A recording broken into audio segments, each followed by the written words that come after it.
It'll be published on the graduate student's website, which I'll share in the link, and you can find the recordings of the previous 3 professional development workshops there. I'm also going to share a workshop we recorded about 2 years ago now that is called Preparing Teaching Materials for the Job Market, and I have some slides associated as well. Following a discussion from the panel, there will be a question and answer session. Please use the chat function or raise your hand to signal to our panel that you would like to ask any questions. Before I get started, I just have one housekeeping note. First, we ask all webinar participants to adhere to APSA's Respect Campaign. The Respect Campaign encourages professional respect by and towards all APSA attendees and participants at all times. Respect stands for respectful, equitable, safe, professional, and ethical conduct towards all. APSA's Sexual Harassment Survey Report, the Anti-Harassment Policy, and the Code of Conduct all address the importance of facilitating a climate of respect at all APSA events. You can learn more about the Respect Campaign and the Code of Conduct on APSA's website. And we are fortunate enough to have with us 4 incredible scholars to share their insights and experience at teaching-focused institutions. First up is Francesca Parente, who is an assistant professor of political science at Christopher Newport University and director of the Reef Center for Human Rights and Conflict Resolution. She previously held a postdoc fellowship at the Naval Center for Globalization and Governance at Princeton University and at the Perry World House at the University of Pennsylvania. Her research concerns the role of institutions in law in the aftermath of violence and human rights abuses, particularly in newly transitioned democracies. Her dissertation on compliance outcomes at the Inter-American Court of Human Rights received the Best Dissertation Award in the American Political Science Association's Human Rights section in 2020. Up next, we have Josh Franco, who is a tenured associate professor at Cuyamaca College in San Diego, California. Born in Mexico and raised in Los Angeles County, he is a proud first-generation college graduate who holds A degrees in economics and political science from Cerritos College, a BA in public policy, MA and PhD in political science from the University of California, Mercer. He is a 2024-2025 APSA Congressional Fellow, and he is also a member of our APSA status on our Committee on the Status of Community Colleges in the Profession. Amanda M. Rosen is Associate Professor and Interim Director of Writing and Teaching Excellence Center at the U.S. Naval War College. She holds a PhD and MA in Political Science from the Ohio State University and a BA in Political and Economic Studies of Europe from Duke University. Co-founder of the award-winning Active Learning and Political Science blog and a member of the NATO Partnership for Peace CEP faculty and development team. Dr. Rosen is also the founding associate director of the Naval Wars College Teaching Excellence Center, which offers extensive programming and training to faculty on teaching and learning. She is a recipient of multiple awards, including the Civil Service Achievement Medal for her work assisting the Naval College in its transition to virtual instruction. She has worked extensively with external institutions to develop curriculum, adopt evidence-based instructional challenges, assess programs, and foster a sphere of faculty development. Finally, we have Shannon McQueen, who joined Westchester's Political Science Department in the fall of 2021, where she teaches courses on identity politics, women in politics, public policy, or public opinion, Her research interests include gender, state politics, identity politics. She explores the importance and influence of women's involvement in politics, the mobilization of women's groups, and the institutional, cultural, and policy obstacles women face when running for office. She earned her PhD in political science from the George Washington University and a BA from St. Michael's College.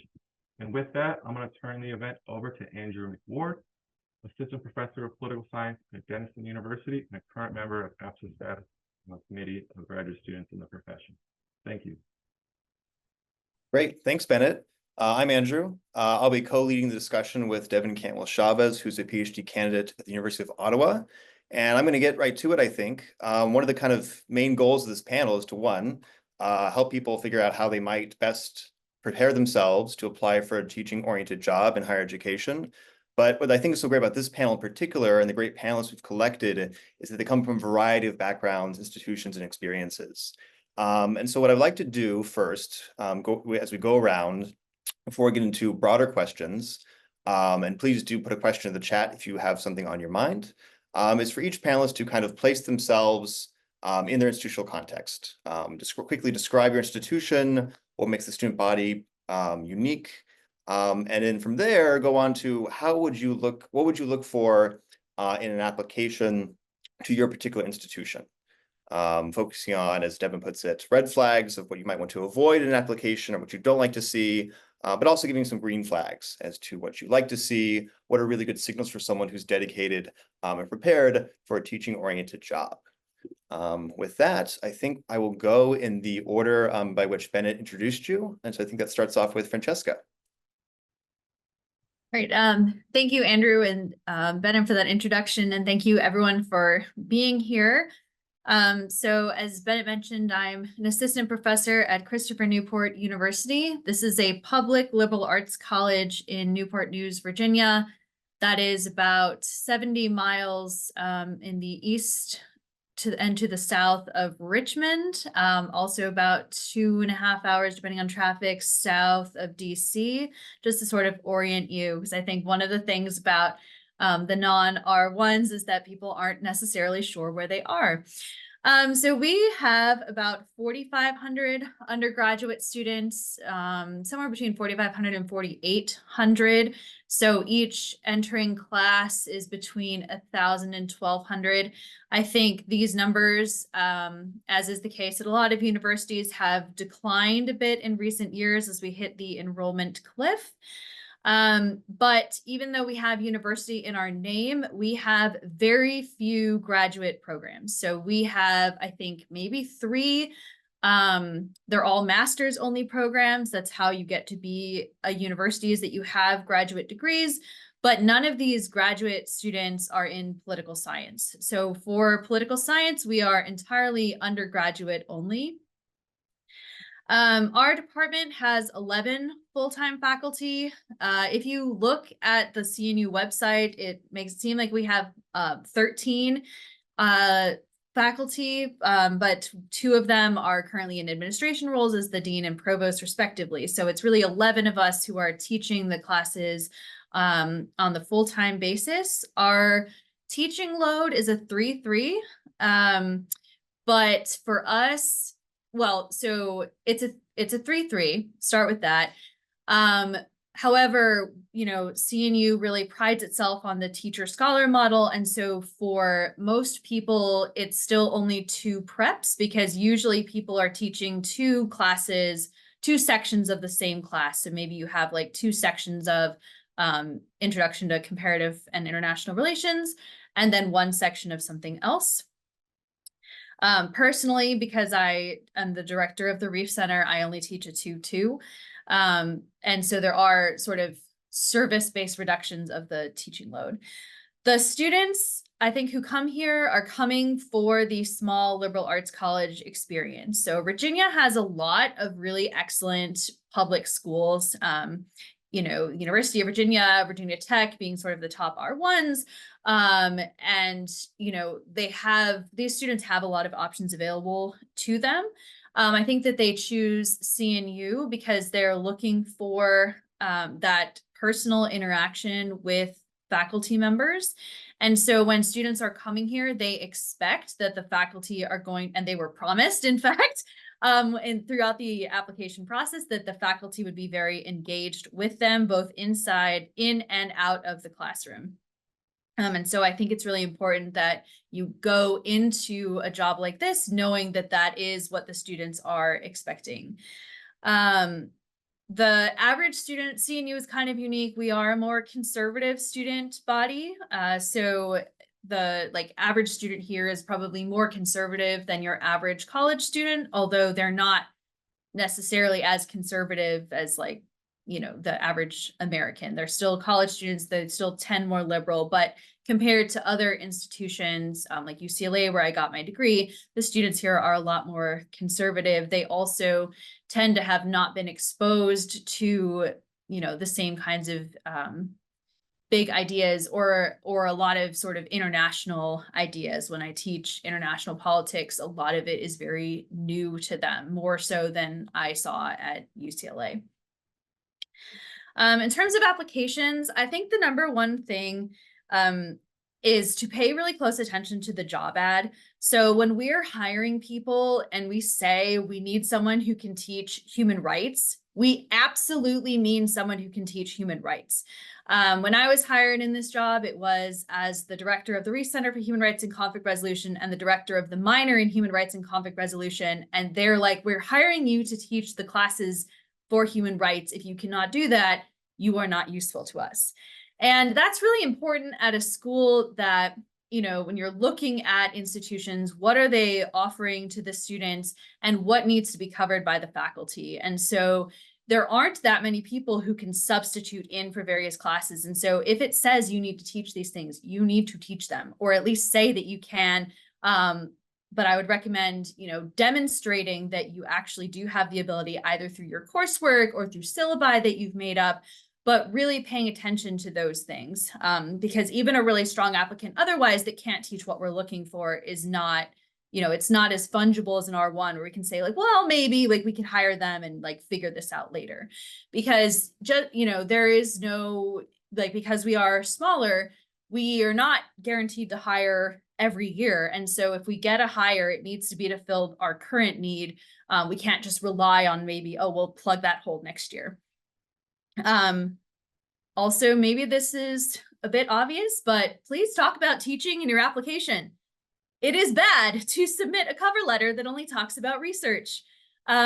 We like, you know, it's so easy these days. I know that cover letters and applications are very much like, you know, insert new school's name here and send it all off. But it really is important that you demonstrate an interest in teaching and a commitment to teaching, because again, going along with small faculty, like we need things to be covered. And so if someone is going to come here and only stay for like 2 years and then leave, not only is there no guarantee that we would get to replace them, but also you leave, you know, we would be left in a lurch for the year that we're searching to replace someone. And so definitely you need to signal that you care about teaching and do not simply care about research. So I would say only talking about research in the application materials and in the cover letter is a big red flag.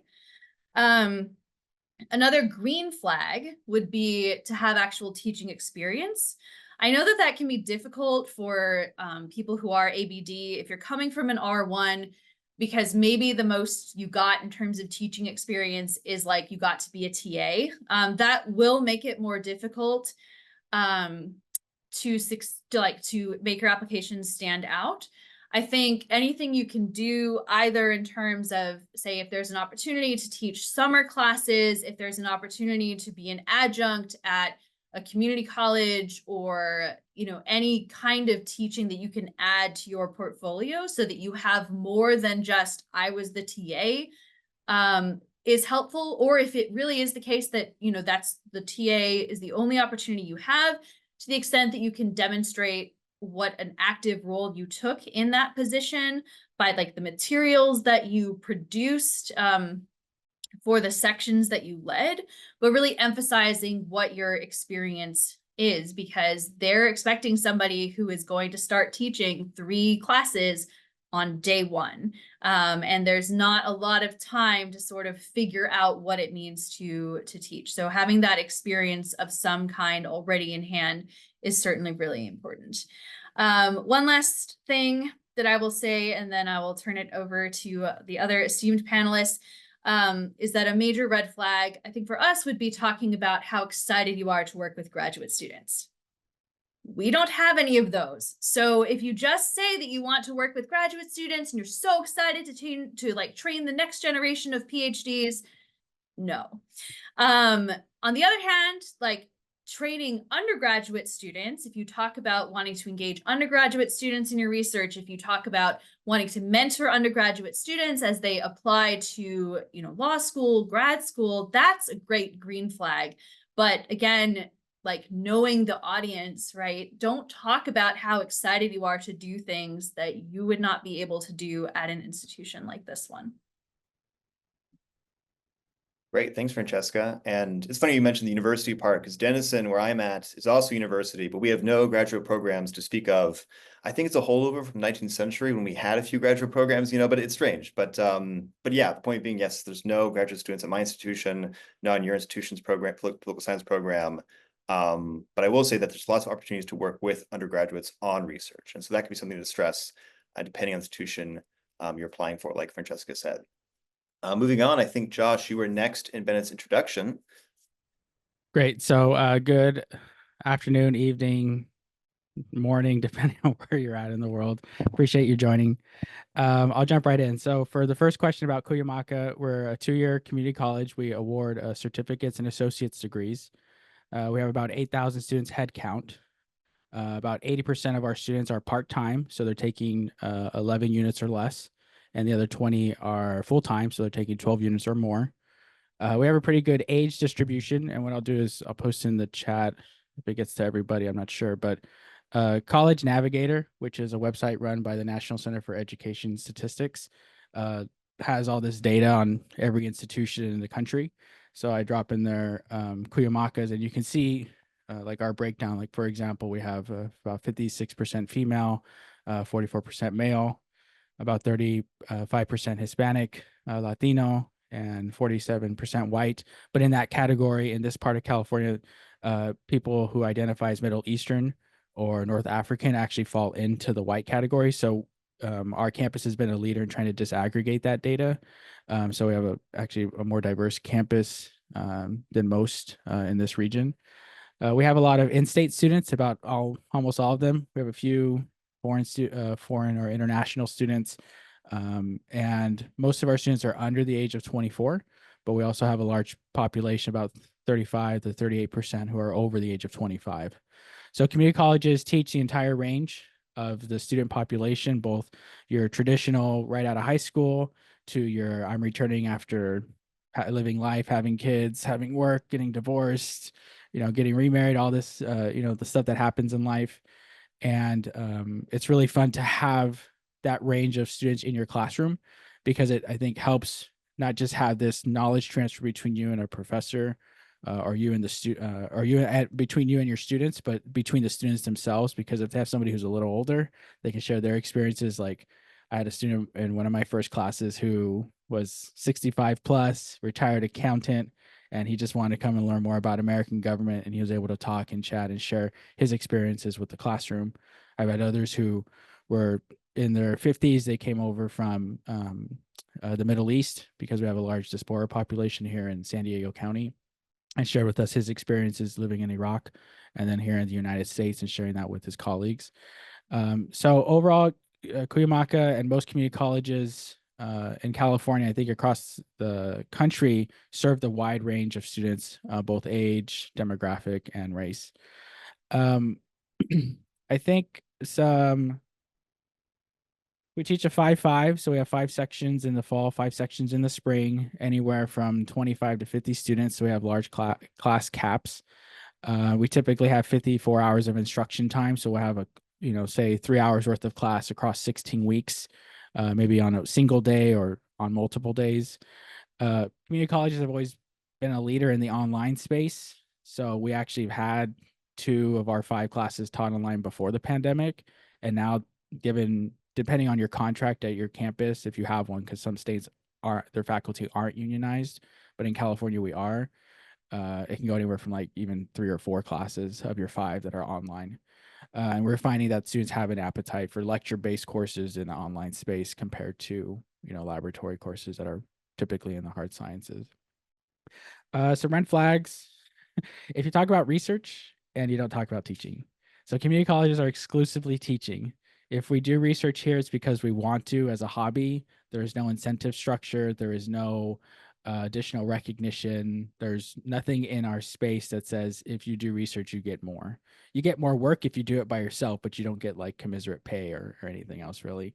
But you can do it, so it's there. But when you're applying for a job, you really need to emphasize your teaching experience that you've had, whether it's TA, instructor of record, part-timing at your university, a neighboring university, or at a community college. And we want to see why you want to be at a community college. So recognizing that there's a very diverse student population, that they have a range of skill sets and knowledge bases, and that you're willing to work with the entire distribution of students. So if you say, I've worked with the best students in my class all the time, we're kind of like, that's great. How did you help the ones who needed the help more? And we want to see that come through in the application. Green flags. Obviously, having teaching experience, so even having one section under your belt as an instructor at a community college makes a big difference compared to those who don't. And obviously, having a few more helps a lot. So finding those opportunities to have that experience while you're in graduate school, I think is very helpful. And I know I've talked in other places where folks are like, how do I go and do teaching when my research faculty want me to do research? Well, at some point you're going to have to, cut the umbilical cord and say, I'm doing it. So if that's where your heart really lies, then I would say maybe wait till you're like closer to the end of your dissertation, be like, oh, I got a job over there too. Yeah, thanks. And let people know. The second thing is at the community colleges, at least here in California, we believe in diversity, inclusion, equity, accessibility, and anti-racism. So while there's kind of these battles in other parts of the country about DEI, we actually went beyond DEI and added AA and really digging into it in California, largely because we know that in order to better serve our student population, we need to have an equity mindset in thinking about how we serve them. So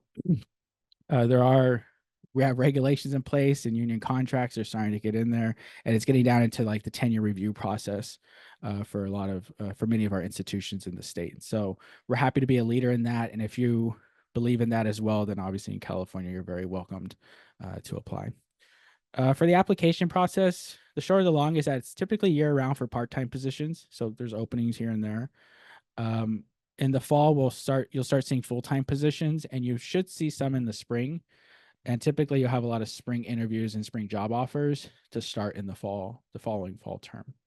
In California, you do have a website called CCC Registry, and I'll find a link for it and post it in the chat. And this basically is our database where we show all the different job opportunities in the community colleges in California. So I know all of you are political scientists, but if you have friends in other disciplines who are thinking of community colleges, feel free to share that link with them. At the end of the day, what we're looking for, the knowledge level is you're an expert in your discipline with a master's or doctoral degree. We really want to see DIEAA. We want to see that you understand that you are knowledgeable of shared governance, which is basically participatory processes between faculty, within faculty, or between faculty and staff, or faculty and administration, basically helping do that committee work in service to the institution. We really want to see you emphasize culturally responsive pedagogy and androgyny. We want to see that you understand that with a diverse range of students in your classroom, that you need to be able to tap into their cultural wealth and help them see themselves in the materials that you're communicating with them, and helping them feel welcomed so that they can further engage in the content and in the learning that you'd like them to have. Some basic skills we're always looking for is time management, interpersonal communication skills. Online teaching and learning is a plus for us. So if you have some experience doing that, or even having some kind of hybrid element in the course that you've taught face-to-face, we do appreciate seeing that. And then abilities that we're looking for, consistent collegiality. I think that probably should go across the board for any institution, but at community colleges especially, since we're typically small, that we want people to be respectful of each other and engaging each other. We want people who can partner and teamwork with others and see that they're part of a broader mission in changing the nature of higher education, because what we're basically doing at the community colleges is serving the entire range of students and helping them find their space if they want to continue on, which most of them do want to transfer to a four-year institution. So with that, happy to answer questions as they come through, but I'll pass it off to Andrew for the next panelist. Thanks, Josh. And, notice that, what Francesca gave a different teaching load from what Josh provided. And there's also a difference in research expectations at each institution. And so I found in my own job application process 2 years ago that the course load within teaching-oriented institutions could be a really good indicator as to, okay, to what degree is research valued and expected at a particular institution. So that's something to be looking for in the job ad as well, if you're wondering to what extent should I focus on the research in the cover letter and other materials. Next, I think we have Amanda. So hi, everyone. I'm Amanda Rosen. I'm a political scientist. I'm an associate professor, and I also run the teaching center at the U.S. Naval War College, which is in Newport, Rhode Island. And here I have to give my standard disclaimer that my opinions are my own and do not represent that of my institution, the Department of the Navy or the Department of Defense. And that should tell you that I work for the U.S. government. And the world of professional military education is open to you as a political scientist. And even as someone who specialized in IR, I had no idea that this world existed beyond the service academies like West Point or Annapolis, but it does. And we hire political scientists and historians and military studies and a variety of other people, so philosophers, psychologists, education, EDDs, to teach military officers in security studies. So I'm going to speak there. The U.S. Naval War College is a sort of complicated place, but I'm going to focus on one element of the teaching faculty we hire. Most of our teaching faculty are in one of two parts of the college. So we have a College of Distance Education, and we have the Dean of Academic Affairs, which is our core program. And I'm going to focus mostly on the core program and not as much on the distance education side, but I can answer questions about that in the Q&A. So we're a graduate-only institution. We have no undergraduates. Also, students cannot apply to go to the U.S. Naval War College. You are sent here, which means we don't have an enrollment problem. It also means our students are full-time here, excepting some of the other programs. We have plenty of students who are part-time, but in the core programs, coming here is their full-time job. They are paid to be here. They are provided with all of their materials. So a lot of the problems that people face in the classroom at more traditional teaching institutions, and prior to coming here, I spent 10 years as a political science professor at a liberal arts college in Missouri. So I know a lot about that side of things. Those are not issues that we have at the Naval War College. I see the question in the chat, and that was going to be one of my red flags. So before I tell you all the great things about the Naval War College and what it's like to teach here, I should point out, if you are not a U.S. citizen, you cannot apply. Not only that, if you are a U.S. citizen, but you are not capable of getting a security clearance, do not apply. Because we work with classified materials at times, and it's just your application will get tossed. I don't like that requirement myself, but it is a reality of being a U.S. government employee. So apologies to those for whom that's going to mean you can't work for us. Our student body in the core program, we have between 450 and 500 students. They are largely military officers, career military officers in their 30s, 40s, and 50s, not all from the Navy, but from all of the different military services, as well as their civilian interagency counterparts, so from Department of State and other parts of the US government. We also have international naval officers who come to the War College for our 10-month program. Our faculty is a mix. We have about half of us are civilians. Some of us are retired military, others are civilians. I have no military experience myself. The other half of the faculty are active duty military that are sent here to teach. We do have a tenure system, so it's a normal 6-year tenure process. But once you get beyond tenure, government job protections apply, and that's actually much more protective than tenure itself. It's actually very, very difficult to fire a government employee. So tenure is still, or the tenure plus government is actually pretty meaningful at where I work. Our classes are almost all small seminars of 9 to maybe 15 students. The teaching load is you teach 2 courses a year and you have a term off. We're on a trimester system. However, those courses, you don't get to, we have set curriculum, set core courses that everyone teaches. So you don't have as much freedom to offer your courses. Most of our political scientists are international security affairs department, and they teach either our international security course or our foreign policy analysis course. And that syllabus is set at the department level. So you get input into that, but you're teaching the same thing as everyone else. And you're working together collectively as a faculty to build that syllabus and make decisions about what is being taught. You have more freedom in how you teach, just not a lot of freedom in what you teach. We do have an electives program where you can offer more traditional electives, but you do kind of on top of anything else, and you don't get paid extra for teaching an elective. Let's see. I want to mention something about pay, because I think it's important to be transparent about pay. So we often hire postdocs. Postdocs start at about $75,000 a year. And our new assistant professors start in like the 90 to 110 range. And you do have regular performance awards, regular increases in pay. And so I found it a really great place to work. You do have to kind of learn the government military jargon side of things. So let me talk about green flags and red flags. I already mentioned the main red flag. You have to be a US citizen capable of getting a security clearance.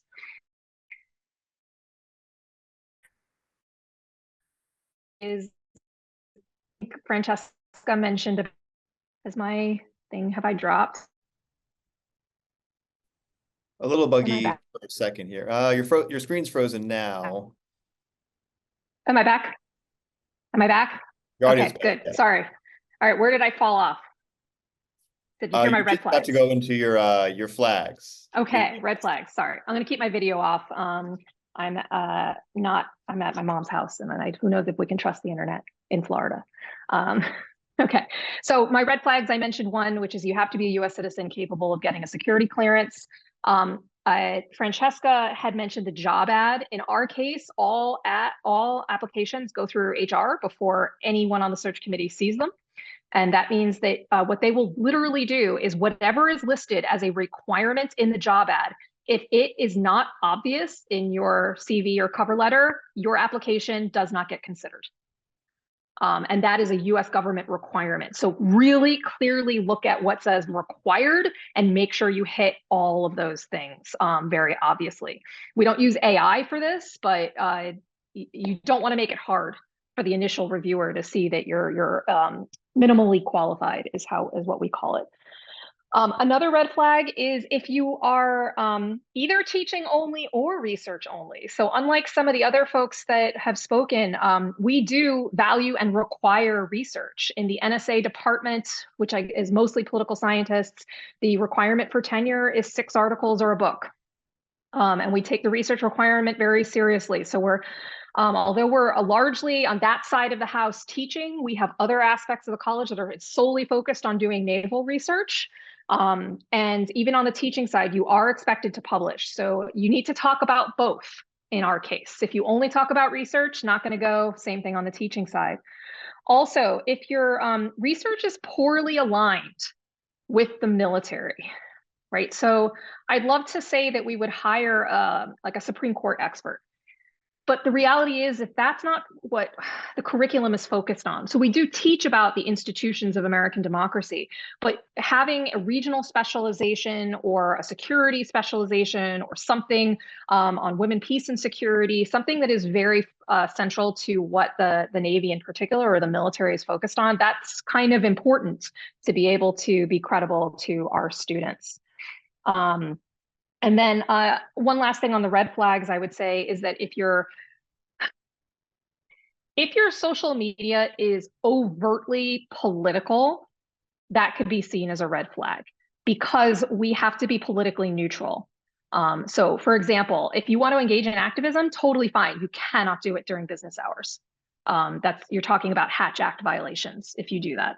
So if you do have a very politicized social media, I would tamp it down for the job market and hide it. And then if you become a government employee, you'll be subject to all the rules and regulations regarding it.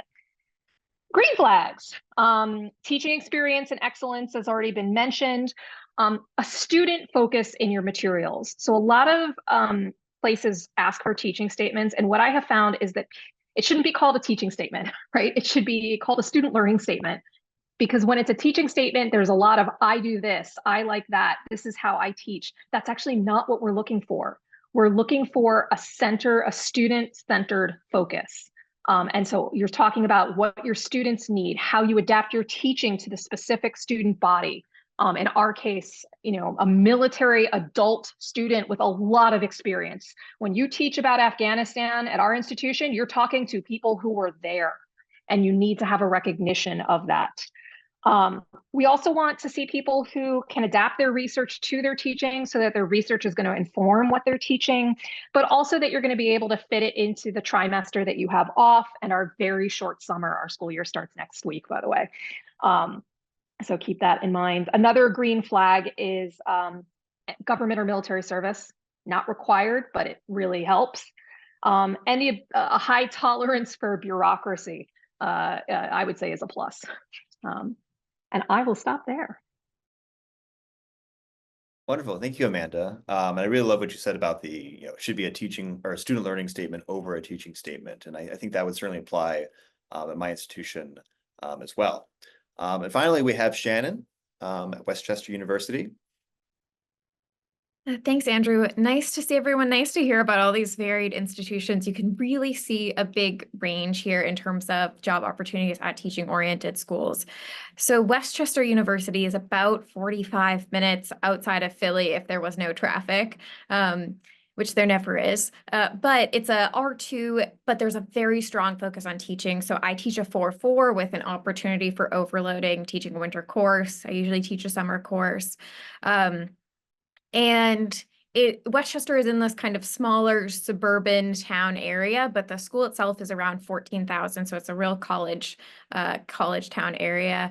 We do have graduate students, but none in the political science department. Political science is only undergraduate students. And the student population is primarily from the surrounding Pennsylvania area, some Delaware, some New Jersey, but mostly regional, 75% white. Most of the students are 18 to 24 range. We have a really large transfer first-gen student population, and we have an 88% acceptance rate. So we are a public university. The goal is education, and that means that students are coming in with a really wide array of previous experiences, previous skill development. So I've been able to work with students in a research capacity where we work together on projects, and I've also worked with students on how to write in paragraph structure. Like, it's a really big range.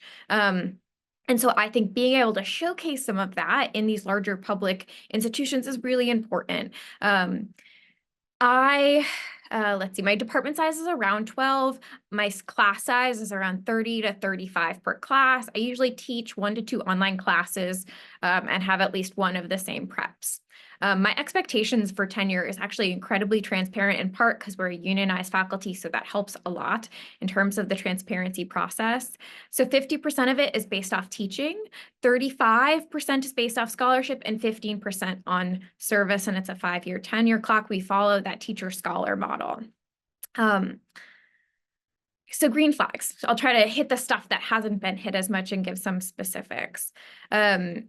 I think there was always, I remember in grad school, this kind of implication that teaching-oriented institutions were somehow like a second choice, or you didn't have to work as hard. It's not as hard as the firm research, and I completely disagree, because at least at Westchester, it's not just that we're looking that you have research experience, that you have a history of publication. You also need to have the teaching shop. So it's really just adding more to the plate, I think.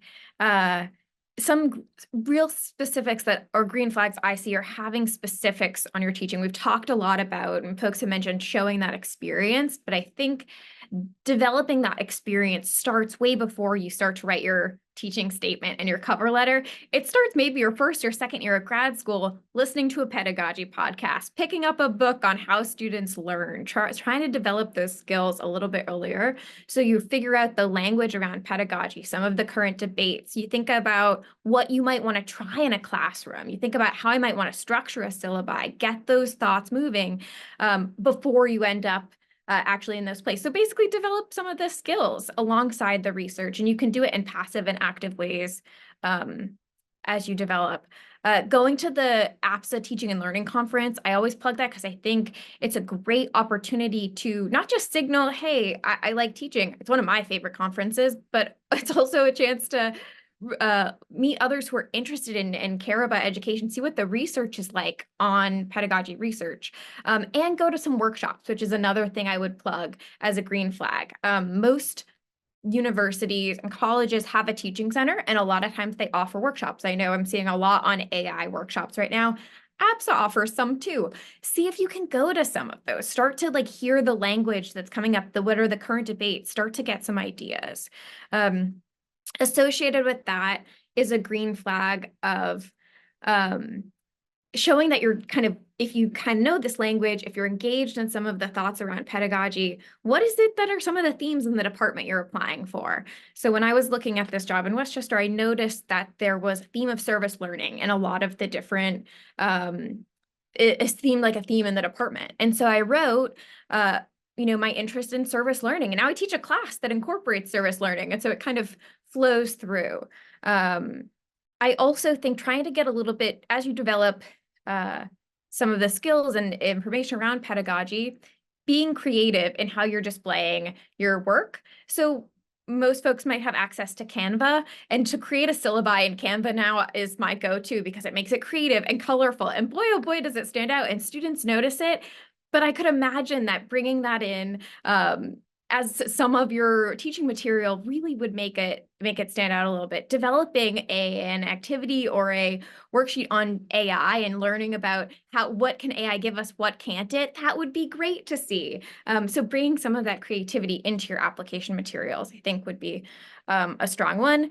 And then another green flag signal, publishing on APSA Educate, just to put the plug in there. It's as you are developing these syllabi and these creative teaching materials, why don't you add that to your CV line? That shows that you're engaged in the political science pedagogy space, which I think is great. Let me see if there's anything else here. And then one other green flag is to take the teaching. If you come to campus and you end up giving a teaching demonstration, to take it seriously and not just lecture. It's a chance to show a diversity of the skills that you've been cultivating and learning how to teach. So try to think creatively about what you can do to communicate information in a way that showcases you as an educator in more than just providing the information. I understand that it's terrifying to do an activity in a class that people are watching and you don't exactly know how long it's going to take. It's a risk.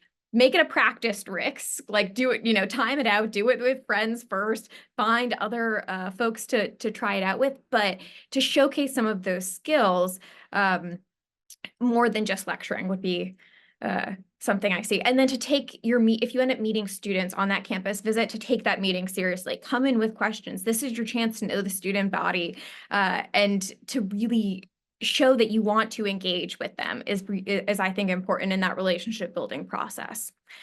That's it. Can I just put a little footnote on something that Shannon just said, because I think it's important?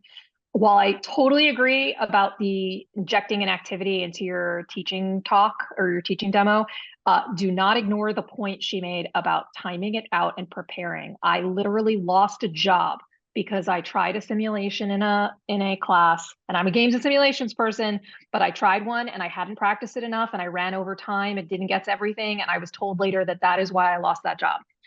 So now another job I got because I did that. So again, do it, but make sure you are practiced. You cannot go in there without knowing that you can get it done on time. Great. Thank you, Shannon, for that, and Amanda for your add-on. I just want to do a quick +1 on the conferences, the teaching and learning conferences. I think my fourth year in graduate school, I went to the International Studies Association's full-day workshop, and that was like a life-changing experience for me in terms of who I met and the perspectives I learned, and it just got me psyched for preparing for a teaching-oriented college. And so I really can't recommend that enough, particularly if you're worried about you not having enough teaching background as, say, an APD graduate student. I also want to just highlight that, the average student at each of these institutions is so varied. And it speaks to diversity in teaching-oriented institutions. And if you're ever on a Zoom or a phone interview before, say, a flyout, which are always kind of awkward and tough to kind of prepare for, be sure to ask about what the students are like at the institution. That's a really good question to have on hand if you're not quite sure what to ask. We've also been getting a lot of great questions in the chat here, and Devin has volunteered to handle that because she is far more organized than I am at that. So Devin, I'll hand it off to you for now, but I'll pop back in if I want to help moderate or want to keep speaking, running my own mouth. But we'll turn over the panelists and the questions that Devin has collected now. Hi, everyone. Just to give a kind of quick rundown about how we're going to do Q&A. So we're getting some awesome questions in the chat, and we want to make sure that we basically hit the high points of as many of these as possible. So you may notice that I am going to kind of synthesize a few questions together and ask panelists to address whatever questions moves your spirit to answer. So I'm gonna. This first question is a combination of a few different questions, and thank you also to the panelists for popping in and answering those in writing in the chat as well. But we got quite a few questions regarding the process of, how to best highlight experience in your materials, especially experience that might be kind of like non-typical, right? So outside of the traditional TAing or, lead instructor of a higher education course. And so I'd love to hear from panelists, how do you kind of highlight maybe that out of the box experience that could still be beneficial for the classroom? And similarly, there's been a lot of discussion about balancing teaching and research in the cover letter for institutions where you do need to balance those. And would love to hear about any advice about how to approach balancing those things in a cover letter for materials or just in materials in general. I'll answer your last question first, Devin. So one thing to think about with a cover letter is you do need to look at it proportionately. Like if you were to label each paragraph as being about teaching, about research, or something else. If you write 3 paragraphs about your dissertation and book manuscript, and then 1 paragraph about teaching, it's going to probably go in the trash. No matter how good that paragraph is about teaching, you are sending a signal that you are more focused on your research. So that's something to keep in mind. When I was at Webster University in St. Louis, I chaired a search committee, and I had a search committee member tell me that they weren't interested in a particular candidate for our long list. And I asked why, because I thought that candidate was compelling. And this search committee member told me it was because they had the paragraph on research before the paragraph on teaching.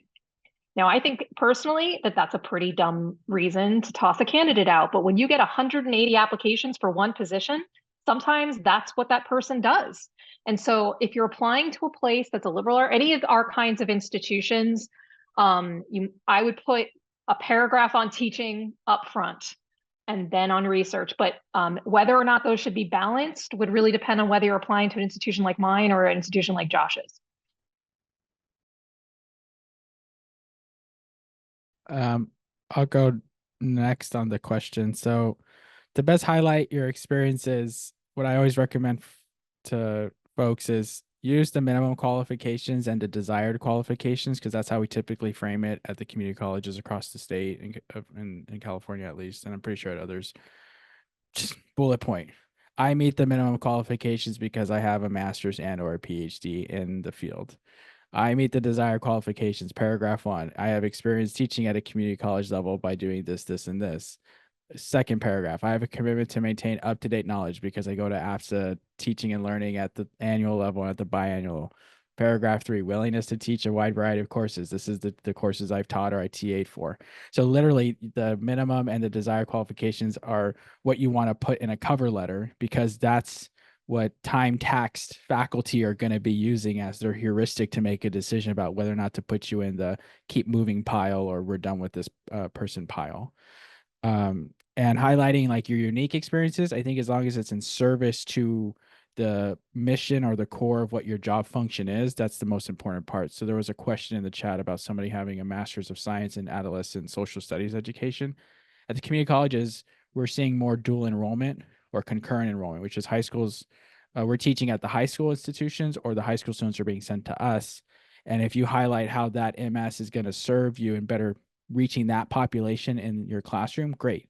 If you also have some research, like, someone has a gerontology like bachelor's or like some kind of certificate, yeah, bring it in. Like, how do you educate older people in the classroom? So as long as it's in service to the students that you're teaching and or creating opportunities for, I think that's the most important part. Lastly, on balancing. So for me, I didn't want to do research 100%, and I didn't want to have the divided attention. So like I went to community college and that's my job, and I know what my incentive structure is.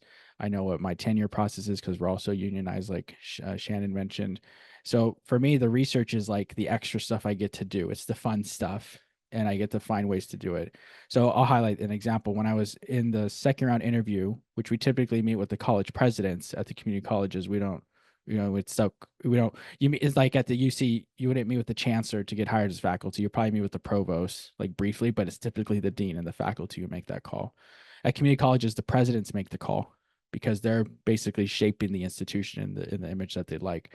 So my college president, she's like, point blank, I see that you have research here. What's this about? I said, well, I've done research. I have my PhD. I said, but I want to create a research methods class, introductory class for students because they need to have those skills so that when they transfer, they're ready to go. So she's like, so you're not talking about you're just going to focus on research? I'm like, absolutely not. I said, I'm going to teach it. I said, and I know I can because I've done it. And she's like, okay, good. And we keep going on. So I think as long as you have a clear sense of what your goal is, then you can get there and you communicate that in the balancing to yourself and obviously to the powers that be. In my case, my wife and kids like dictate a lot of what you can do outside of your core function. So in that case, it's fun to make research just a hobby.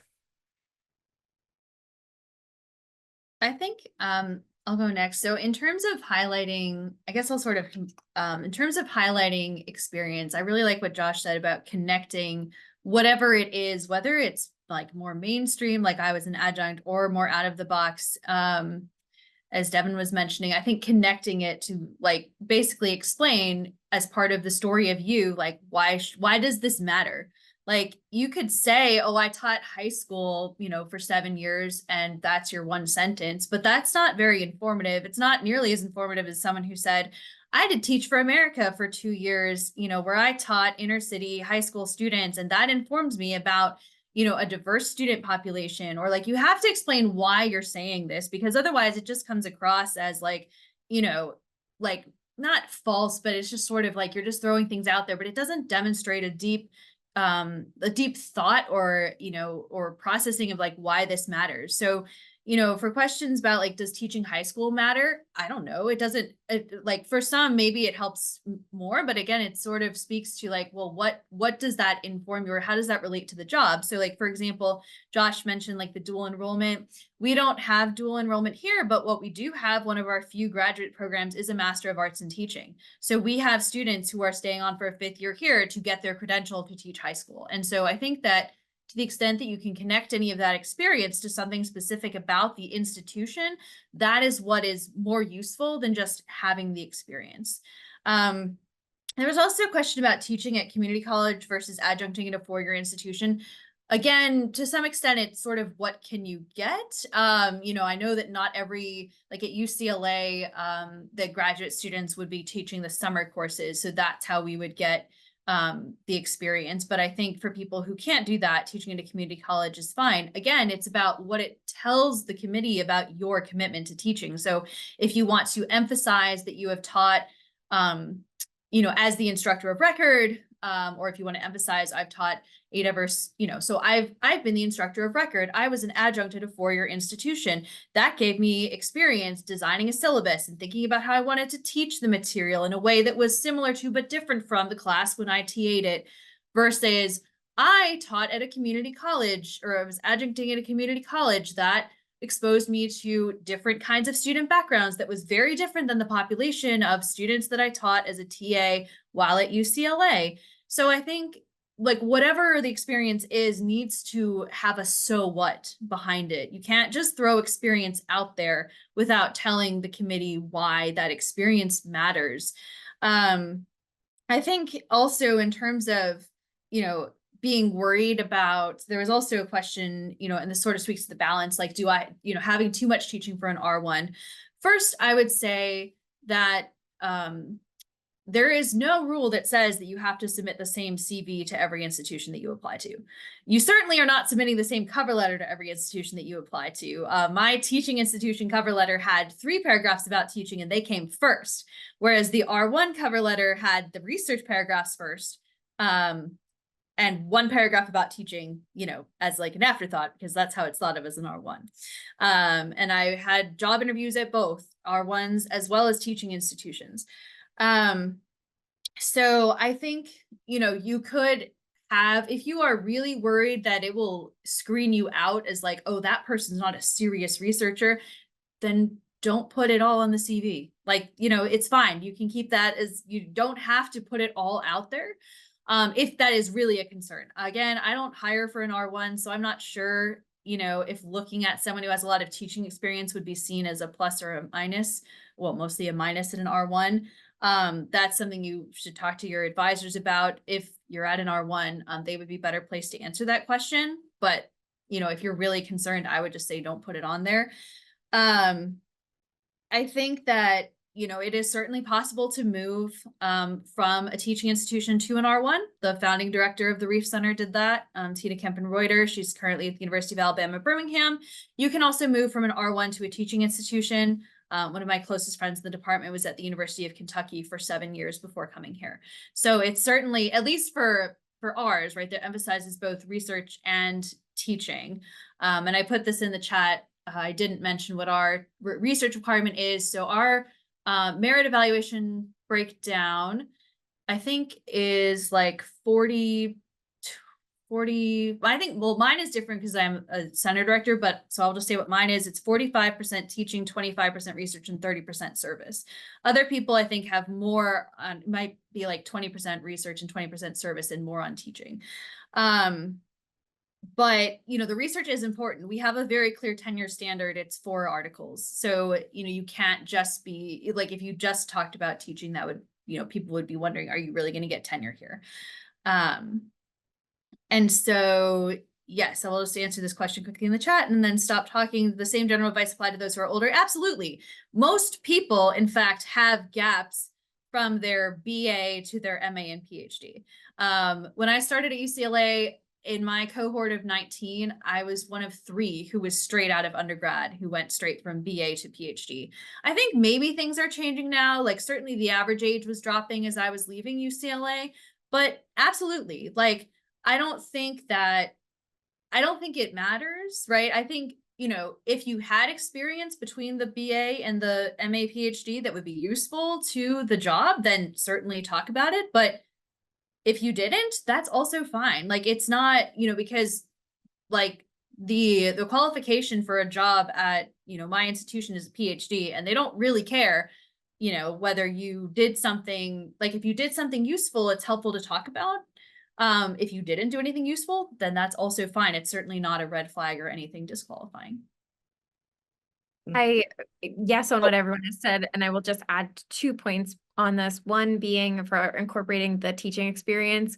On a recent search, we were really taken with statements that, or teaching statements that talked about opportunities for growth and how they, so an example I had in my own was I had a student the first time I taught a class that monopolized the conversation, that like always wanted to engage. I didn't do a great job addressing it then. I was kind of taken aback. And so that encouraged me to create a participation rubric that has a space for leaving space for others, and to talk about discussion norms, and to learn the phrase, "You've done such a good job participating. I'd love to hear from someone else," into my vocabulary, right? Like, but to be able to talk about those moments. And then the second one on balancing the teaching and research. If you're applying for institutions that seem to value both, I might suggest mindset shift of, rather than thinking about these as opposing forces, think about how they actually can complement each other. And where is it where your teaching bleeds into your research, and vice versa. Thank you so much. And then just to let folks know, like, I am tracking all of the questions that are coming into the chat, and I'll make sure that they get worked in and asked to all of the panelists, or panelists are free of can feel free to type them. I do want to try to keep everyone on track just with the questions being asked, just so that we can make sure we hear from everybody, and that we do get as many questions as possible answered. So a couple other questions that we got that I'm also going to synthesize here are related to essentially the skill of being able to break down a job advertisement and understand really what a committee is looking for. I know, being on the job market right now, I know I've had that experience sometime where I'm like, well, they're asking for, X country or X regional focus, and I overlap on that. Is that enough to apply here? Or are they really looking for somebody that's specifically, trying to address this country? And similarly, while positions may be posting for a particular opening, and I think this was mentioned across a couple of the introductory statements here, obviously for institutions where you have higher teaching loads, like a 3.3 or 4.4 or something like that, or in Josh's case, a 5.5, it's very likely that you're going to be teaching what is being asked for, and maybe also some additional classes, right? So all of this to say, do you have any advice, one, on actually how to read a job advertisement for a teaching job, and understand what is it that the committee is really looking for and asking for?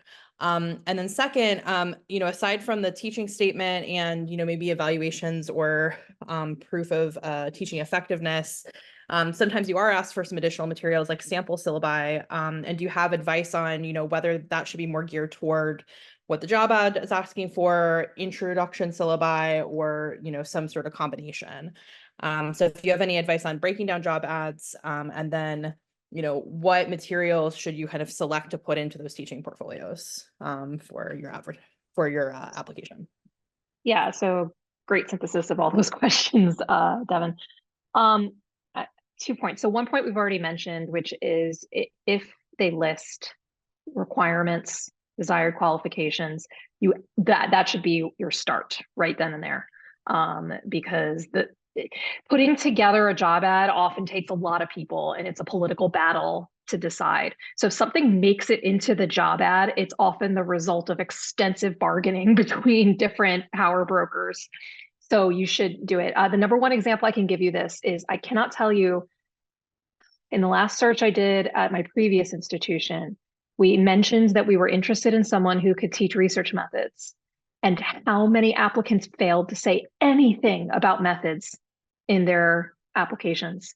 And let me tell you, I think methods is one of the secret sauces to getting a job, because everyone at a teaching institution offers it. Not everyone. That's actually interesting. Our ones often don't offer it at the undergraduate level, and no one wants to teach it except me and a handful of other people.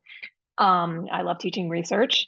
And so if they mention that, or you see there's a required methods class, sometimes it means that there's a person dedicated to teaching it who will never give it up. But if it's in the job ad, go after it, because they are desperate for someone else to teach methods. That is what that means. And so even if teaching methods sounds terrible to you, you might find that you like it. I certainly did.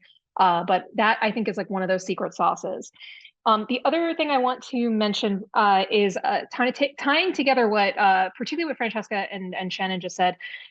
Your materials, your application package should tell a story about who you are, and everything should support that story.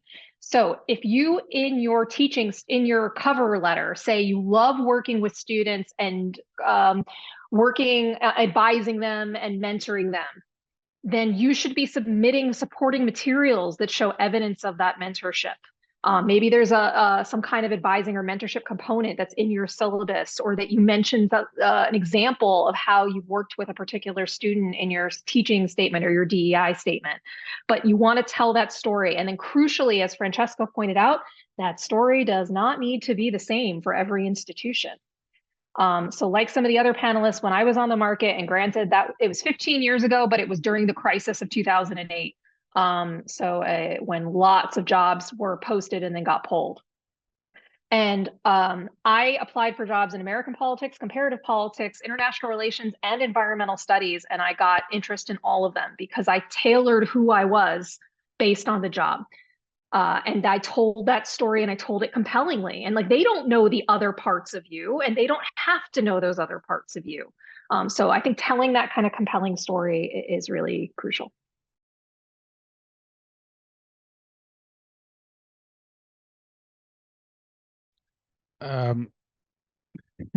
Read the job posting, take the bullet points, and turn them into paragraphs. Because if I'm reviewing it with 5 other colleagues, we're going through our checklist. So similar to Amanda's case in California, because we're unionized and because we have hiring processes and procedures in place, we have rubrics that we're using to make decisions on the paper screen, and then we have rubrics that we're using on the first interview, and then at the second interview, that's where there's a little more leeway, because the college president and typically the vice president of instruction are what we call provost at a 4-year institution, and then the chair of the committee are in that room with you, and it's a more free-flowing conversation. But for those first 2 levels, it's very prescriptive about what we're looking for and how we're doing it. So we've done a really good job in community colleges to not have they're not a good fit or that kind of bullshit, that kind of stuff that prevents people from getting past that door, because we have it documented saying we can't use that kind of stuff to make decisions. We have to base it off what we decided as a group is important for us as an institution, for us as a department, for us as a discipline. So I would say the job postings there. And what I'll do is I'll post in the chat. I already did like a current example, but also post the posting that I applied for, and then my cover letter. And what you'll see is just boom, boom, boom, boom, boom, 2 pages were done. Because I think that's probably more than enough to get your point across about, hey, we want to see this guy in the room and see what they can do. I'll also just add on to what you're mentioning, Josh. So I used to work at Salt Lake Community College on a staff end team, and that and talking with folks getting hired at state universities, I think this is more and more the norm with especially state, like public state institutions, to run a very kind of cut and dry hiring process. So that is a more like bureaucratic in a good way hiring process. So that does mean that I think you need to be very, very clear. I remember us kind of throwing out applications for a couple of positions that I could tell the applicant was trying to infer that they had the minimum requirements, but you really need to explicitly say it, because especially HR folks are they're generalists. So they're not going to know that X thing meets that requirement, right? So I just wanted to echo that and add it. Would anybody else like to add anything to that question? I think there might have been a question in that question on like whether or not syllabi should also be geared towards the job ad, and I would say yes. Like that I would just say whatever you could do to show that you could do that job starting from day one is not a bad idea. I think I'll say the only thing I would add for breaking down the job ad is that if you know anyone at these institutions that you can talk to, that is also really helpful. So one of the things that I did before applying to this job is actually talk to the person who held it previously. And that was very helpful just to get a sense of, the department, and also, I mean, we didn't talk about reading the job ad, but what the requirements of the job are, because it was kind of unique being hired to teach, but also to direct this center. But even asking, people at the institution, maybe you don't even know someone in political science at an institution, but in a different department, they were hiring in criminology, and someone was telling me, oh, I have this student who does this. And I was like, oh, okay, I wonder if that's what they're looking for. So I'm not in criminology, but I asked someone who was on the committee. It was like, is this, would this fit what you're looking for? And they were like, no, we really need someone who can do X. And so don't be afraid to reach out, even if it's via like, somebody who might know something in a different field.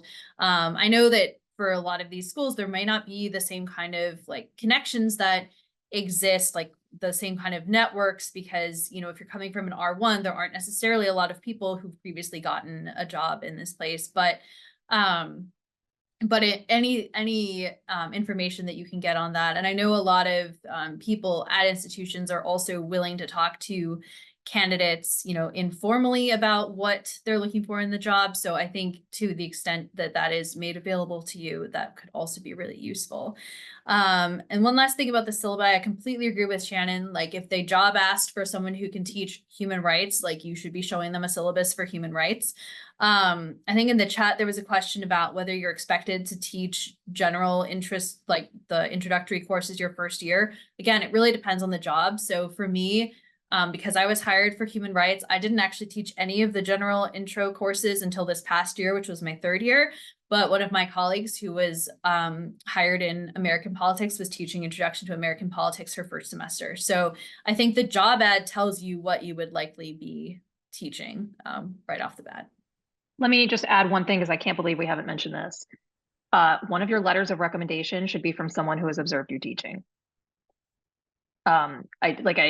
It's so, I can't tell you that if you're applying to a teaching job and all your letters are about how great your research is, all that does is it doesn't support a story that you're interested in a teaching place.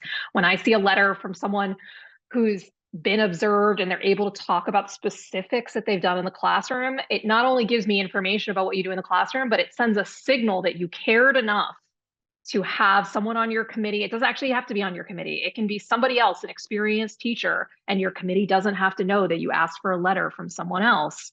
And even it can be like, look, if you're desperate for someone, and I have a free hour, I will observe you virtually, and potentially, like you can ask people that you've met at conferences.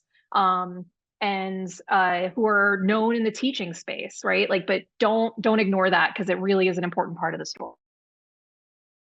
And I'll this is pop in Amanda gets with- oh, go ahead. Sorry. Oh, I was going to pop in just as a recent hire at a teaching-oriented institution, my kind of experience, because what Amanda just said is absolutely correct.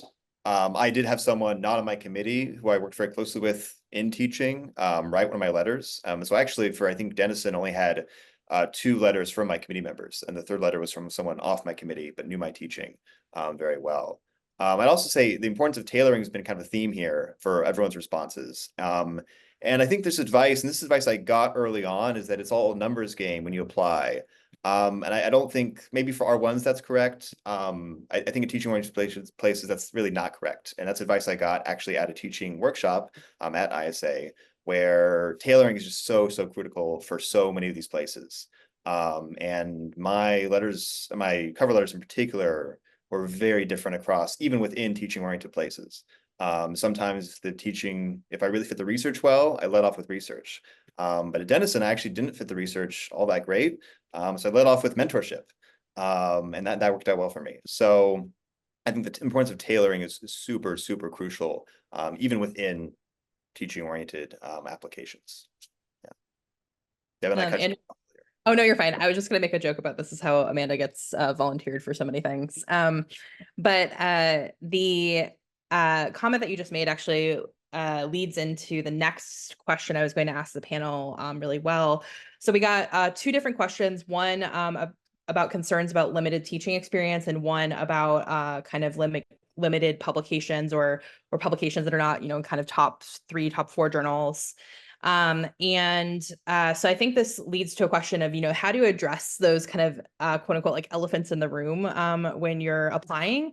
Do you have a smooth way to do this in the application materials? And for folks that are interested in being in a teaching oriented place who may not have a ton of teaching experience right now, do you have any advice on how you can, what you could do over the next several months to gain some of that experience and to be able to showcase that in materials? So first and foremost, it was mentioned earlier that just because your department or university doesn't provide teaching opportunities doesn't mean you can't provide them elsewhere. And again, while that seems like a lot to ask for while you're also working on a dissertation, the reality is that faculty are not going to be super sympathetic to that as an argument, because they have to work on their research and they're probably teaching more than one course, right? They're going to be teaching 3 or 5 courses. So it feels like a lot as a grad student, but you can't say, oh, I would have liked to teach, but I didn't have time, because all that tells a committee is that you might not be a good fit because you're not going to be able to handle that balance. There's lots of programs that will allow you to teach in an online capacity, and that's not such a bad type of experience to get, and it's much more flexible than teaching daytime. So number one, really think about whether you can fit in that kind of teaching experience, because nothing substitutes for it. The closest you can get is being a TA who also runs sections, but you're not going to be competitive. You're just not, because people applying for these jobs often have done visiting professorships where they've taught a load of 3-3. So you have to get that teaching experience one way or another. The alternative, if you can't, is to acknowledge the elephant. When you in your cover letter is to say, I haven't had the opportunity, and you don't have to give a reason, right? You don't have to say I've had 2 kids, like I can't do it, but to acknowledge it, but to still express your excitement, your enthusiasm, and show what else you have done. And so the alternative is, in the chat, you will see a lot of conferences and professional development opportunities about teaching, and to take advantage of those. So I put in, for example, ISA Northeast. If you are in the Northeast, there's the pedagogy workshop is a great opportunity to show I am doing the training needed to be able to jump in, even if I haven't had the chance to get the experience. So if you're every major conference, APSA, ISA, they have pedagogy sessions, they have workshops, attend those. And at least then you're showing, again, you're adding to that story of, I may not have had the opportunity to teach my own classes, but boy, am I ready and willing to do it. Yeah, I think that's absolutely true. I mean, it's always going to be the case that these people, like the people on the search committees, they know what it's like to be at an R1. Many of them are from R1. So I agree with Amanda. It's not compelling to say, well, I didn't have the opportunity, or we were only expected to TA like once every 2 years, like it is at Princeton. Sorry to anyone from Princeton here. So I didn't get experience. It's just like, okay, next. Because again, like they're not in the business of trying to hire someone who can't teach, right? That's like the number one component of the job. Even if there is like a research component to tenure, teaching is still for us like the plurality, if not the majority of what we're evaluated on. So I think going those alternative routes, so like the workshops, like at this point, if you're going up on the market this fall, you probably cannot get, well, let me back up. If you're in your 3rd or 4th year right now and the market is like 1 to 2 years away, I would absolutely try to get a teaching job over a summer at the very minimum. Like I know it's a lot to ask to do it during the year, but when I was at UCLA, like Loyola Marymount, Santa Monica Community College, they were always asking for people to teach. And so if you can get your foot in the door and just do it once, even once will give you so much like experience. You will learn like having to make a syllabus.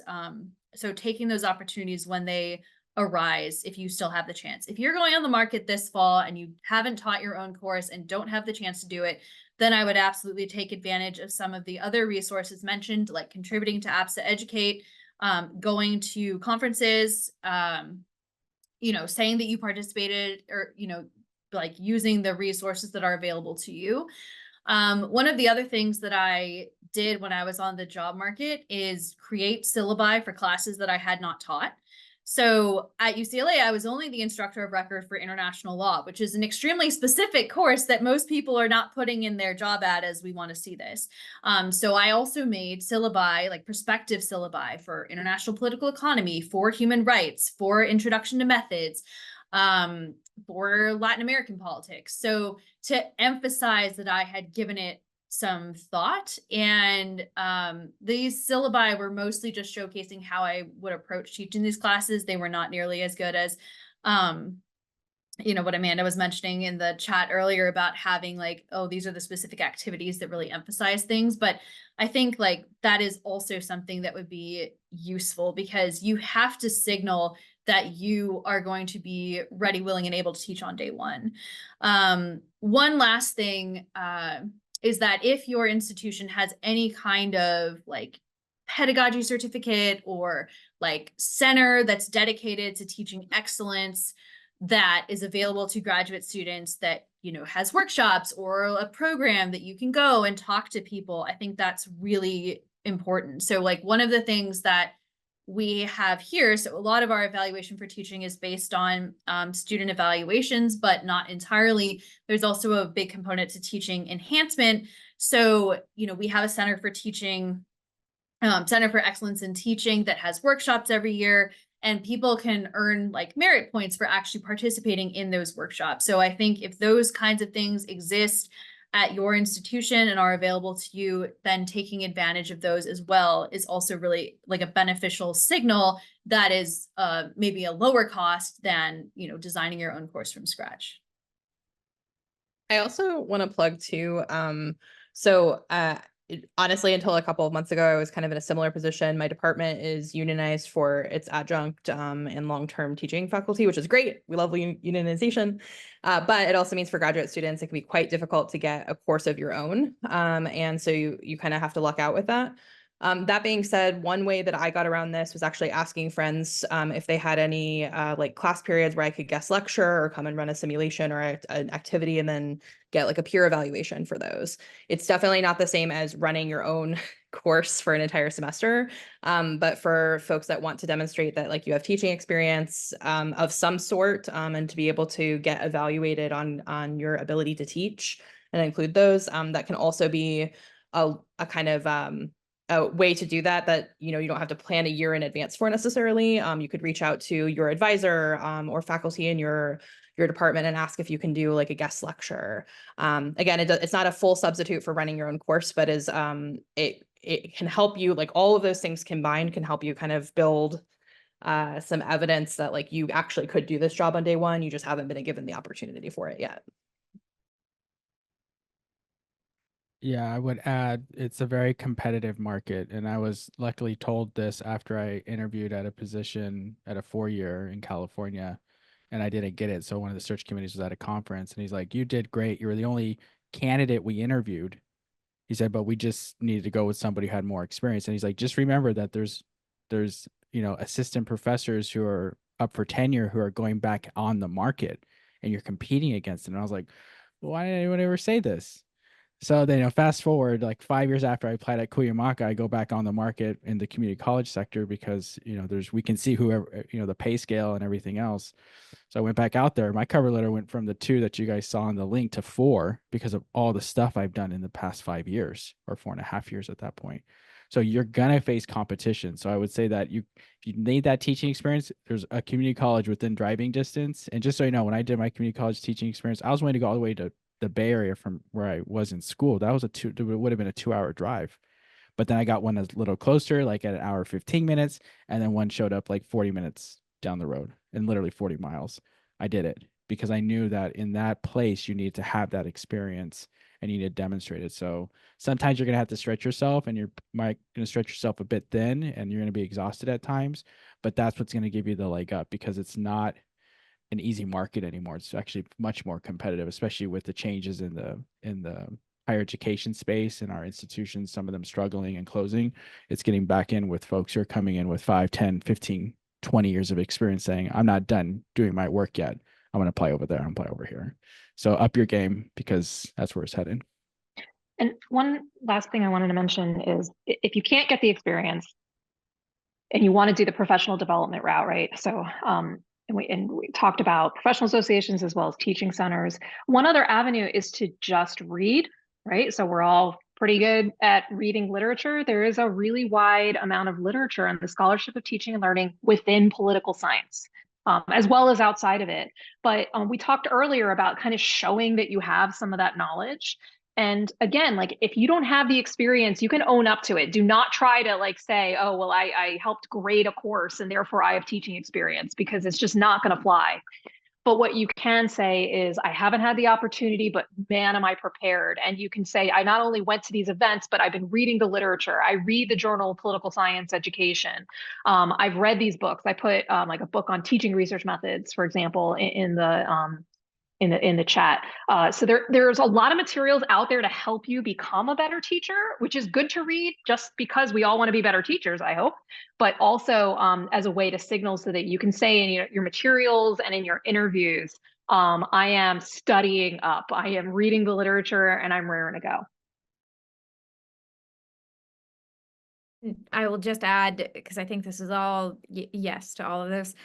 And the idea that, as Josh said, of like upping your game, getting creative with what you're creating in your syllabi is not a bad idea. So rather than just listing out, these are the readings that we're going to do, what if you incorporate in an American politics course civic skill building every week, where, on week 4, we call our congressperson and we talk about voting in week 5. And we also pair that with like, what is the process to like get a little creative. My gender and politics course, I pair it with leadership development each week. I've always wanted to teach a course on zombies in American politics. Like you could do a lot. And so I think bringing that, a little bit of that creative up your game piece to it is not a bad idea. Awesome. Thank you all. We're heading into the last 5 minutes of this. So I want to just do kind of a quick like flash round robin of, we've had a really great discussion, a lot of great questions, and I just want to give everybody, about 60 seconds or so to just add any final words or final concluding thoughts that you all have to summarize this conversation. And then again, just like plug for folks that we will be, we'll send a follow-up email to everyone that's registered with all of the wonderful resources that have been shared in the chat here, and a recording for this, in case you want to share or come back to any of this today. So let's go ahead and start with, Francesca, and then we'll go Francesca, Shannon, Amanda, and Josh. Oh, wow. Okay. I was just thinking about how difficult it is to be on the market and all of the like overwhelming information that we have given you. I would say if you are someone who doesn't have teaching experience and you're facing the market this year, like definitely don't despair. I absolutely have no advice on how to use AI in a course. I'm just writing rubrics to avoid AI or that will fail people that use it. Hopefully somebody else will will be able to answer that for you.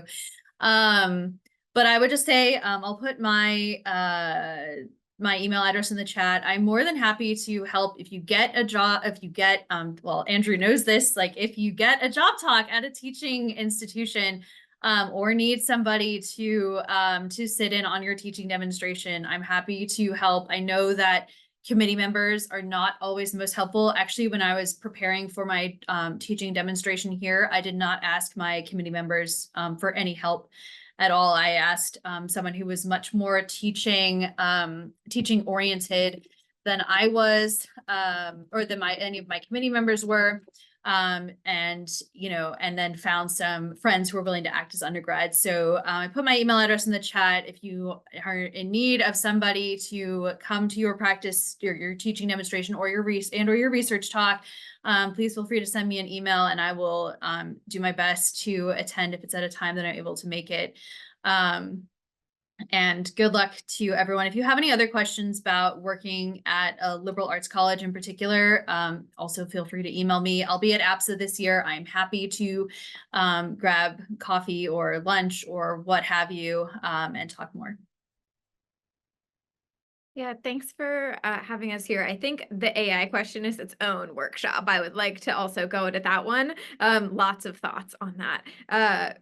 But I will give 2 bits of like closing things. First, I think the job market, it does a really good job making us not feel good about ourselves. So just remember that you are more important than this job, and that like, your self-worth is not dictated in your ability to get a job in academia. And then number 2, I had an advisor tell me when I was on the market to enjoy this moment because it's the only time people will be as interested in you. And it's not wrong. It's not wrong. And so it's kind of like take the moment. People want to ask you questions about your research and what you think about your teaching. And that can kind of have its own joy in the midst of all the chaos. I'm going to put my email in the chat as well. And if I can be of help to anyone in the future, don't hesitate to reach out. Okay, I'm going to veer left and just talk about AI because everyone else has covered what I want. So I'm going to use that time. I'm going to use my time.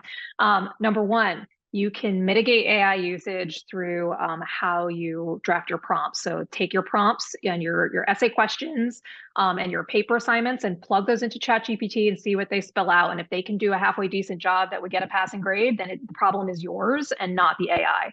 So I think this is a really good opportunity to just take a look at your assignments and reflect on them and say, are they achieving my goals for this class? Are they actually testing the knowledge and skills that I want my students to learn? And if not, then work on your prompts. Number 2, if you suspect AI use in your class, be very careful about accusing students of academic dishonesty.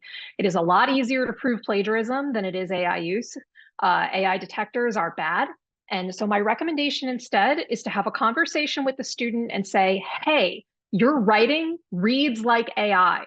It doesn't matter whether you're using AI or not. You should know that because either you're using AI, which might be a problem or might not, depending on the assignment, or you're not, and it sounds like you are, which means people are going to be suspicious, right? So let's talk about what resources you can pursue maybe with your writing center. And that signals to students that did use it, hey, I just got caught, right? And maybe I should be more careful. And to those that didn't, hey, maybe I need to work on my writing skills.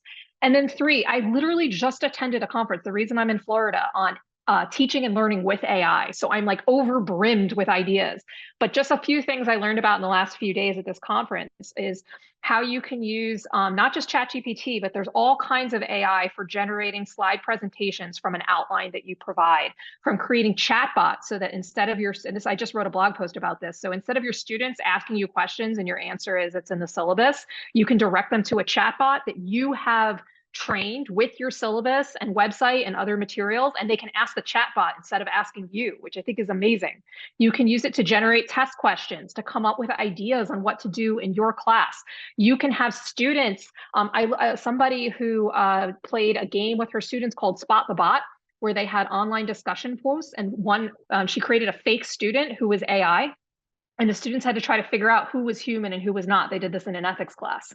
So I think that my key message on AI is I understand the fear of it, the desire to put our head in the sand and to worry all about academic integrity. But AI is here, and the possibilities it offers about teaching our students. Yes, we must consider the ethical and privacy implications of this, but there's so many possibilities for using it to instruct our students and to make our own research and teaching lives better.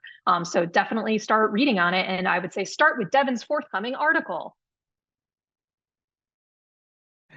So to close out for the panelist, having been on the market, you're going to apply for like 20, 40, 50, 100 jobs. That's just par for the course. So everyone does it. Number two, when you get those 3, 5, 7, 10 interviews, enjoy each one of them. Like Shannon said, once you get down to brass tacks, like be yourself, because you want them to want you for who you are, not for the shine that you're putting on yourself, which obviously you'll do as well, but it's always nice to just be yourself. And then just know that when you're at your institution, you can always go back on the market because the market's going to be there and you're going to be even in a stronger position. And I know that when I went back out, I was like, not only like more true self, but I was like, I had grown because of my experiences. And when you can communicate that and be very direct and clear about it, that's when you know you've made it because you've become who you wanted to be, right? And in the sense, like just in the professional identity and also in the tenure, because that's always fun to have. But also like you have your pay, you have your life, everything starts to get settled.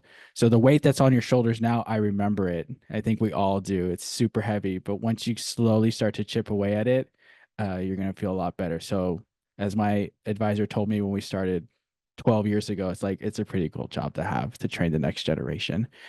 So keep working at it and you'll find your place. All right. I think that brings us to the end. Thank you everyone so much for your time today. We are just so appreciative. While these events and conversations around teaching in the profession are thankfully becoming more commonplace, they're still not common enough, especially as we can tell, given some of the questions that we got from audience members today. Again, we will send out a recording and resources shared here today to everyone that's registered in the coming days. And I believe we were able to get to all of the questions, at least in one capacity or another. Panelists, we'll also give you an opportunity if you didn't, if you want to add a little bit more to any of those questions. I've written them down in the document that was shared with you. So please feel free to add anything else that you'd like to, and we can also distribute kind of some summary and synthesis answers to those questions as well, along with materials. Thank you all again so much. And, please stay tuned for upcoming workshops that we have. I believe the next workshop that our committee will be offering is around R, kind of like an R crash course. That'll be coming up, I believe, in November is when we have that slated for. So and we will also be at APSA. We are, speaking of simulations and fun active learning activities, we're going to be doing a advanced screening of a documentary called War Game, which is a simulation of January 6th if the National Guard had also joined in. And we will have some members of the film cast joining and a discussion about how we could teach this documentary and teaching simulations to discuss January 6th simulations, and then also teaching January 6th in some turbulent times in classrooms. So that will be on Friday in the kind of 12 to 4 block at APSA. So if you're at APSA, come join us. It'll be a really good discussion. So yeah, thank you all so much, everyone. I appreciate it, and we will see you around. Thank you to all the panelists. Thanks. Good one, everyone.